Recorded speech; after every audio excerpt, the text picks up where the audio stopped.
Good morning and welcome back to the channel. It's Sketchmonkey here, and in this video we're gonna have a look at a car that I redesigned back in, I think it was April or something like that this year, and that was of course the front view. But in this video we're gonna do the rear view because it's such a special little funky quirky car. Just look at it, it looks so cute. What we're going to do is just update the design of it and make it into a 2021 model, something like that. Might go electric on this redesign, and not really sure, but probably, because I feel like the Fiat Multipla is a good it would be a suitable, it just suits to be electric, if that makes sense. So let's get straight to work and let's get sketching on this beauty right here, and let's see how this is going to turn out. So now, as I said, I already redesigned the front view of this, so you might go want to check that out. I think that is the most watched video on my channel, which is amazing, over 1 million views on that one. So if you haven't seen it, I'm gonna link it up here in the corner or in the description below. The Multipla has received so much attention because it challenges stereotypes about the way a car should look, in particular the boxy shape of multi-activity vehicles. Some of course love it and some hate it and some just laugh at it. I'm kind of in the category where I love it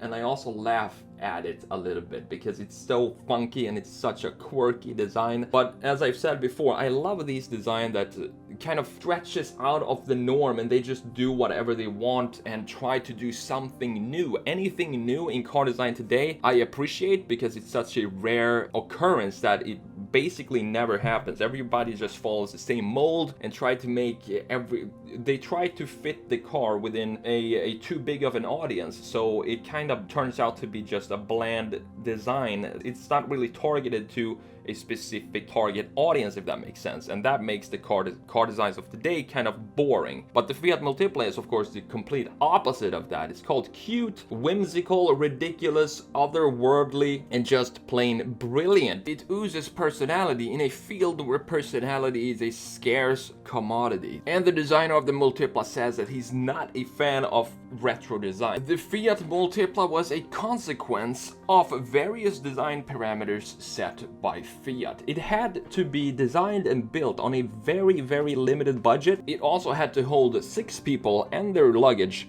with ease, all while being built on a platform much smaller than those used for typical people movers of the time. It also had to be flexible enough to accommodate alternative fuel sources and engines, including natural gas. Fiat's space frame, a structure which carries the body panels rather than conventional setup where the panels are part of the main structure, provided the platform for the Multipla. So the idea with the space frame is that they can take the same kind of frame and just implement different kind of panels on top of that, and that way they create a new car without having to do all the crash testing and structural analysis all over again. So it's a very cost-effective way of building cars. The Multipla has a nickname in Fiat circles. It's called the coffee pot for the distinctive separation of the bottom and top halves, particularly when the car is seen from the rear. The Multipla starts wide at the bottom, narrows at the belt line, then widens again at the top. It's a very unconventional design. The positioning of the high beam lights, which are in the same area as the windshield wipers,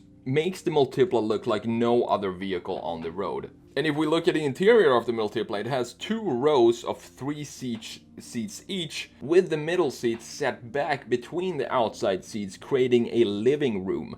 The Multipla is a car built to foster good relationships between occupants. And the designer says you can see a lot of happy faces if you're outside and you don't understand why they are so happy inside of the Multipla.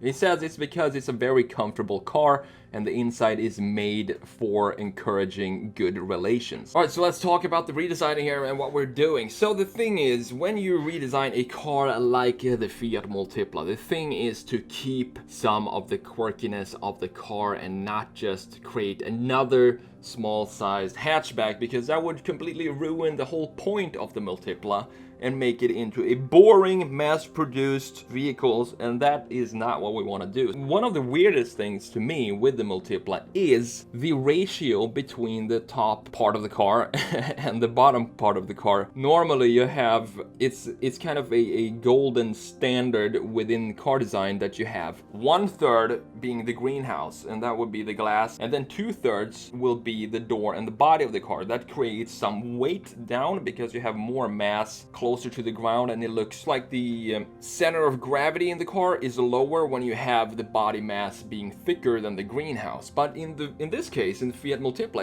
it's pretty much 50-50 here. So you have a huge kind of like a fishbowl up top, and then that sits on some pieces of body panels at the bottom, and that's one of the features that I definitely wanted to keep in this redesign. It would be very, very easy to just lower the roofline a little bit, but that would affect everything about this car. It would affect the design, it would affect the quirkiness, of course, and most importantly, it would affect the occupant room and the headroom inside of the car. And that is one big important reason why people love this car, is because of the interior space. So we want to keep that in the redesign, but at the same time update everything else about the exterior of this car and create a brand new shape that works well with the front redesign that I did back in, I think it was April or something like that this year. And that means, of course, create some sharper lines in this design and remove that 90s, as I call melted cheese design. We don't want that here because this is supposed to be a 2021 model or something like that. That means we need to tighten up the lines and have some more structure there and have some more brand identity. When I worked with the rear light, the graphics of the rear lights, I wanted to keep them similar to the original shape. So they have a almost like a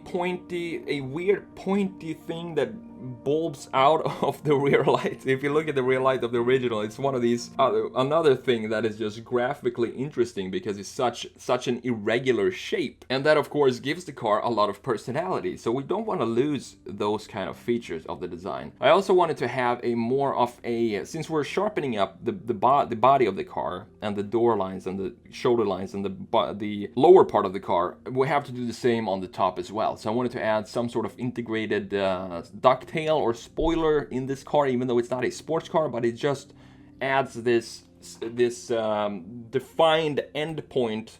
If you look at this from a side view, it's not going to have a curvature on the back of the roof. Instead, it goes straight and then it goes in and then down. So I wanted to have more sharpness in the side view as well. And also the rear corner on the C-pillar is getting a more of a sharp corner up there as well, because the roundness is not going to work with the bottom of the car. Same idea there. If we update the lower part and we sharpen up that part, we need to do the same all over the car, otherwise it's not really going to work. So the Fiat Multipla is a very, very simple car. It's not shouty, it doesn't have anything to prove really, and this is a very good example where form really follows function. They don't put any styling on the car that will not help the functionality of the car, which is to carry 6 people comfortably in this car with their luggage. That means that it needs to be very boxy, and it also needs to have this big greenhouse. Those are of course features that we can't change if we're going to make a new Multipla, because think about this, if you have customers of the current Multipla and Fiat would release a new one, they would expect to have the same kind of features on the new Multipla, if not even better or improved. So making it even more boxy and sharpen up the lines, I think will help the interior space, because you would have more space than if we had rounded corners, because rounded corners and edges would take up some interior space. So having it be sharper actually helps the interior space, and especially when we stretch out the C-pillar and the end point of the top there, and have more of an angular shape to that point. And as I said at the beginning, I think this would probably be an electric car, because we're in those times now that it would make sense to create a new small-ish city car that would have a combustion engine. It just doesn't make sense, and since Fiat is one of the biggest car companies out there, I think they would set an example of how to create a very efficient and functional electric car. And I think the Fiat Multipla, being the people carrier that it is, I think electricity would be the way to go with this design. And that's the redesign of the Fiat Multipla rear view. I'm going to put both the front view and the rear view on top of each other, or next to each other here, so you can see the full redesign of the beautiful and quirky and unique Fiat Multipla. Thank you so much for spending a few minutes with me today. I'm the Sketch Monkey. If you enjoyed this video here, hit that like button. That really means a lot to me. I'm the Sketch Monkey. Take care, and I will see you in the next video.